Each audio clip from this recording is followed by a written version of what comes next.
Oke, sambil menunggu pertanyaan, saya ulas sedikit lagi karena tadi kurang detail ya.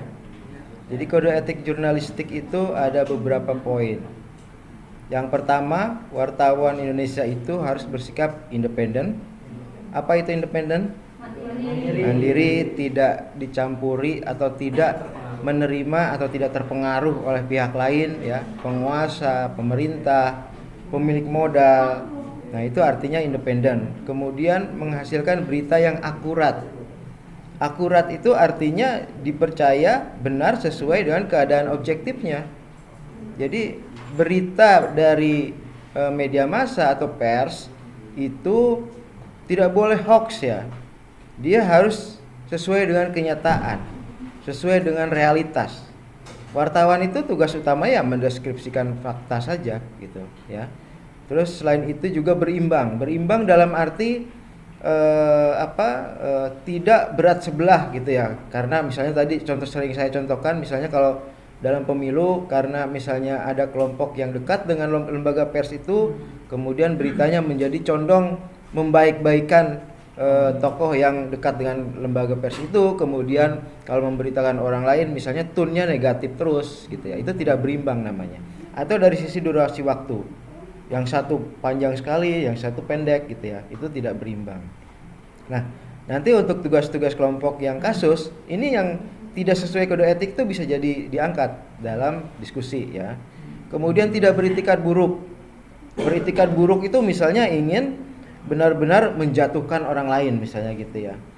Kemudian membuat berita yang tidak sesuai fakta atau fitnah.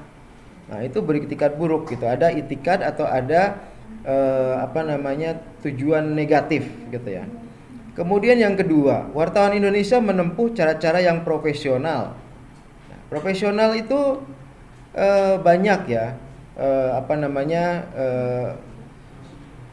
banyak hal yang bisa dikatakan sebagai profesional, dan kita bisa menilai seseorang itu tidak profesional juga karena banyak hal gitu ya. Menunjukkan identitas kepada narasumber gitu ya. Itu bagian dari profesionalitas. Menghormati hak privasi narasumber, kemudian tidak menyuap dan juga tidak disuap gitu ya. Kemudian beritanya itu faktual, sesuai fakta dan jelas sumbernya gitu ya. Kemudian juga menghormati orang lain terutama narasumber. Jadi kalau narasumbernya punya trauma misalnya, ya hati-hati untuk masuk dalam membicarakan itu. Misalnya ingin membongkar kasus Kanjuruhan gitu ya. Narasumbernya misalnya orang yang ada di sana, yang melihat bergelimpangannya teman-teman dia mati di sana. Gitu ya, yang melihat mukanya sampai biru, bertitik-titik hitam, berbusa gitu ya. Itu tanda-tanda keracunan, kena gas air mata dan lain sebagainya. Tentu dalam membongkar itu juga harus profesional, dalam arti bahwa harus menjaga jangan sampai narasumber itu masuk ke dalam traumatiknya itu sendiri gitu ya. Kemudian yang ketiga, wartawan Indonesia selalu menguji informasi ya. Jadi informasi itu harus selalu diuji benar atau tidak gitu ya. Tidak hanya percaya kepada salah satu sisi ya. Misalnya tragedi Kanjuruhan itu tidak hanya percaya pada keterangan katakanlah orang di lapangan kepada penonton, tetapi juga dia harus menguji dengan misalnya aparat keamanan, dengan misalnya ahli ya di bidangnya gitu ya. Ahli apa? Misalnya ya ahli sosiologi, ahli psikologi, atau ahli apa misalnya terkait dengan kriminologi gitu ya. Nah, supaya nanti informasinya itu lebih akurat gitu ya. Memberitakan secara berimbang, tidak menumpuk fakta, opini yang menghakimi. Nah, tidak boleh. Wartawan itu tidak boleh membuat opini yang menghakimi. Beda dengan peneliti misalnya yang menulis artikel di koran, itu boleh opini. Namanya saja biasanya opini atau pendapat gitu ya. Nah, wartawan tidak boleh. Wartawan itu hanya menggambarkan fakta ya. Kemudian poin lainnya keempat, wartawan Indonesia tidak membuat berita bohong, fitnah, sadis, cabul ya. Kalau pemberitaan misalnya tentang perkosaan ya tidak boleh digambarkan misalnya gitu ya. peristiwanya. Kalau berita tentang katakan Kanjuruhan itu tidak boleh penggambaran sadis itu diperlihatkan gitu ya. Makanya kita lihat misalnya di televisi itu bagian yang kekerasan itu di blur gitu ya. Kan ada tentara yang menendang penonton ya kan, itu di blur sama dia gitu ya. Karena memang pemberitaan itu tidak boleh sadis ya, tidak boleh membuat berita sadis. Kemudian yang kelima dari kode etik jurnalistik adalah wartawan Indonesia tidak menyebutkan dan menyiarkan identitas korban kejahatan susila. Ya. Kejahatan susila, ada yang diperkosa, itu namanya tidak boleh diungkapkan. Makanya biasanya diganti menjadi mawar atau apa lagi ya. Yang seperti itulah. Karena tidak boleh menyebutkan identitas korban kejahatan susila atau identitas anak pelaku kejahatan juga nggak boleh. Kalau pelaku kejahatannya masih anak-anak, itu namanya harus dilindungi, gitu ya. Atau untuk dewasa korban asusila itu harus dilindungi dengan nama samaran, gitu misalnya, gitu ya. Kemudian poin ke-6, wartawan Indonesia tidak menyalahgunakan profesi dan tidak menerima suap, ya, memperkaya diri dari berita, gitu ya. Mendekati katakanlah kasus kebakaran hutan, kemudian dia mendekati pengusaha hutan, ya kan, dengan harapan mendapatkan amplop, nanti diberitakan yang baik-baik gitu ya. Itu melanggar kode etik jurnalistik. Nah, kalau ada kasus ini, angkat nanti kita di kasus-kasus yang membahas tentang kasus ya, di nanti sesi-sesi yang membahas tentang kasus. Nah, itu ada saja kejadian ya, wartawan yang memanfaatkan posisinya sebagai wartawan untuk kemudian mendapatkan suap ya untuk kepentingan pribadi ya. Poin ke-7, wartawan Indonesia memiliki hak tolak untuk melindungi narasumber yang tidak bersedia diketahui identitas maupun keberadaannya, menghargai ketentuan embargo informasi latar belakang dan off the record dari sesuai dengan kesepakatan. Jadi kalau Anda sedang wawancara, Anda jadi wartawan misalnya wawancara, nah dengan yang diwawancarai, kalau kata yang diwawancarai ini off the record ya gitu, matiin dulu itunya ya, jangan sampai itu terrekam dan kemudian terpublikasi gitu. Jadi kita harus menghargai si narasumber itu. Kalau dia bilang ini off the record dulu ya off the record gitu ya. Makanya kemarin yang ada ketua Komnas HAM itu yang mengatakan bahwa Sambo itu orang kuat gitu ya, harus hati-hati. Nah itu sebenarnya harusnya off the record karena lagi ngobrol kan, lagi ngobrol biasa gitu. Nah, ada wartawan yang nakal rupanya membuka itu ke publik gitu.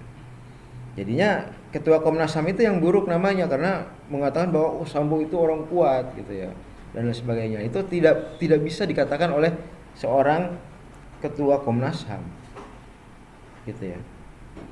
Kemudian yang ke-8, pasal 8, wartawan Indonesia tidak menulis atau menyiarkan berita berdasarkan prasangka atau diskriminasi terhadap seseorang atas dasar perbedaan suku, ras, warna kulit, agama, jenis kelamin, dan bahasa, serta tidak merendahkan martabat orang lemah, miskin, sakit, cacat jiwa atau cacat jasmani. Itu ya. Itu tidak, wartawan Indonesia tidak boleh menyiarkan yang seperti itu, diskriminatif gitu ya. Tidak boleh yang berunsur sara gitu ya. Itu kalau dia melakukan itu melanggar kode etik jurnalistik. Dan itu bisa kita angkat dalam diskusi nanti tentang kasus ya. Oh, ternyata ada wartawan surat kabar mana gitu melakukan hal itu. Nah, itu kita bisa diskusikan gitu ya. Oke, pasal 9, wartawan Indonesia menghormati hak narasumber tentang kehidupan pribadinya kecuali untuk kepentingan publik. Ya. Menghormati hak narasumber adalah sikap menahan diri dan berhati-hati. Kehidupan pribadi adalah segala segi kehidupan seseorang dan keluarganya selain yang terkait dengan kepentingan publik. Jadi ada hal-hal yang merupakan kehidupan pribadi. Ya, kehidupan pribadi. Gitu. Misalnya sedang mewawancarai katakanlah tersangka korupsi gitu ya. Kemudian diskusi kok masuk ke misalnya perilaku dia sering ke klub malam, bermain perempuan dan sebagainya. Itu tidak langsung dengan kepentingan publik. seharusnya itu tidak disiarkan gitu ya. Kalau off the record nggak apa-apa, silakan aja gitu ya. Nah, kecuali memang kasus-kasusnya adalah tentang perkosaan misalnya. Nah, maka perilaku yang seperti itu bisa diangkat sebagai latar belakang kenapa orang itu kemudian katakanlah melakukan tindakan asusila seperti itu. Gitu ya. Misalnya ya sering terangsang gitu ya. Nah, itu ada hubungannya tuh dengan kasusnya ya, silakan saja gitu. Tetapi ketika itu kehidupan pribadi tidak ada hubungannya dengan apalagi kepentingan publik ya jangan diangkat ya. Itu. Kalau misalnya kehidupan pribadi, wah saya suka dengan mobil mewah, saya suka dengan rumah, saya suka dengan katakanlah pesiar dengan wanita-wanita cantik gitu ya. Nah, itu kehidupan pribadi, tapi itu berkaitan dengan kasus dia tentang korupsi, maka itu harus diangkat. Karena itu memang terkait ya kan. Ternyata kenapa dia harus korupsi? Dia suka judi gitu misalnya gitu ya. Dan uang judi itu kan biayanya tinggi gitu. Seperti Gubernur Papua itu kan sekali judi 1,5 triliun, ya kan? 1,5 triliun itu uang dari mana itu? Ya? Pasti uang publik ya kan? Uang otonomi daerah misalnya gitu. Nah, itu diangkat, harus diangkat gitu ya. Oke, pasal 10. Pasal 10, wartawan Indonesia segera mencabut, meralat dan memperbaiki berita yang keliru. Ya. Makanya katakanlah di koran-koran gitu ya, suka ada keliru dan permohonan maaf gitu, berita yang sebenarnya apa gitu ya. Nah, karena memang wajib. Di kode etik ini wajib. Jadi begitu wartawan menulis berita yang keliru, maka dia harus memohon maaf ya, disertai permintaan maaf kepada pembaca, pendengar atau pemirsanya. Dan kemudian disertakan pula berita yang benarnya seperti apa gitu ya. Dan ya, klarifikasi ya. Dan terakhir pasal 11, wartawan Indonesia melayani hak jawab dan hak koreksi. Jadi hak jawab itu hak seseorang atau sekelompok orang untuk memberikan tanggapan atau sanggahan terhadap pemberitaan berupa fakta yang merugikan nama baiknya. Jadi ada hak jawab, gitu ya. Misalnya ada tuduhan kepada dia sudah katakanlah menilep ya uang apa misalnya uang keamanan dalam satu pertandingan bola misalnya gitu ya. Nah, kalau dia tidak melakukan, dia punya hak jawab, gitu ya. Dia juga punya hak koreksi. Ya, hak koreksi adalah hak setiap orang untuk membetulkan kekeliruan informasi yang diberitakan oleh pers, baik tentang dirinya ataupun tentang orang lain. Gitu ya. Jadi ada hak jawab dan hak koreksi. Ya. Itu ya 11 poin kode etik jurnalistik yang harusnya tadi dipaparkan semuanya, karena justru itu intinya. Jadi tidak hanya berenang-renang di permukaan saja, tapi harus masuk ke dalam poin-poin yang pentingnya itu, ya. Oke.